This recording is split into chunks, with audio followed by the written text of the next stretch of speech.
নারী সাফ চ্যাম্পিয়নশিপের খবর। মালদ্বীপকে ৪-২ গোলে হারিয়ে সেমিফাইনালে গিয়েছে বাংলাদেশ। কিক অফের পর দ্রুত গোল করে ইতিহাস গড়েন প্রবাসী ফুটবলার আনিকা রানিয়া সিদ্দিকী। এর মধ্যে দিয়ে এক ম্যাচ বাকি থাকতেই সেরা 4 নিশ্চিত করে দেশবাসীকে ঈদ উপহার দিলেন মারিয়া মান্দারা।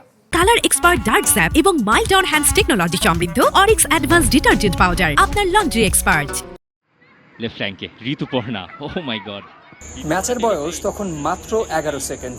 কিছু বুঝে ওঠার আগেই মালদ্বীপের জালে আনিকার গোল। 12 সেকেন্ডস বাংলাদেশে এগিয়ে। প্রথমবার পিটার বাটলারের শুরুর একাদশে সুযোগ পেয়েই বাজিমাত সুইডিশ প্রবাসী ফুটবলারের।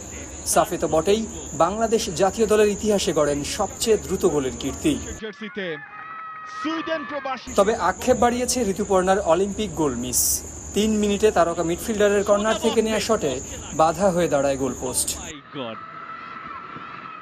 সহজ সুযোগ হাতছাড়া করেছেন সিনিয়র শামসুন নাহার। ঋতুর পাস থেকে গোলকিপারকে একা পেয়েও স্কোরশিটে নাম তুলতে পারেননি এই ফরওয়ার্ড। তবে পেরেছেন উমহেলা মারমা। ডি বক্সের বাইরে থেকে শটে বাড়িয়েছেন ব্যবধান। গোল বাংলাদেশ বলতে না বলতে 2-0 গোলের লিডে ক্লিনিক্যাল ফিনিশিং। ম্যাচে চোখ জুড়ানো গোল হতে পারত আরও একটি, কিন্তু ডি বক্সের বাইরে থেকে আফিদার বুলেট শট রুখে দেন মালদ্বীপ গোলরক্ষক। পাঞ্চ করতে হয়েছে সেখানে ফাতিমা সাউসানকে। অতি আক্রমণাত্মক কৌশলের মাসুলও গুনতে হয়েছে চ্যাম্পিয়নদের। ডিফেন্ডার আর গোলরক্ষক মিলির ভুলে ব্যবধান কমায় মালদ্বীপ। প্রথমার্ধে পাওয়া একমাত্র সুযোগ কাজে লাগায় দ্বীপদেশটির স্ট্রাইকার মরিয়ম নুরা। বিরতির পরও ছন্ন ছাড়া লাল সবুজের রক্ষণ দুর্গ। সে সুযোগ কাজে লাগিয়ে মালদ্বীপকে সমতায় ফেরান আমিনাত ফজলা। টার্গেট এবং সমতায় ফিরল মালদ্বীপ।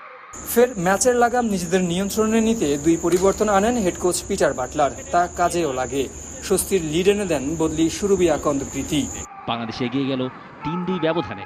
পুরো ম্যাচে একাধিক চেষ্টাতেও গোলের দেখা পাননি ঋতুপর্ণা চাকমা। তবে ঠিকই করেছেন 2 অ্যাসিস্ট। অতিরিক্ত সময়ে তার পাস থেকে ব্যবধান 4-2 করেন কোহাতি কিস্কু। বাংলাদেশ 4 মালদ্বীপ। জহির সাগর, চ্যানেল 24, গোয়া, ভারত। তিনি করেছিলেন স্কোর লাইনটা দ্বিগুণ।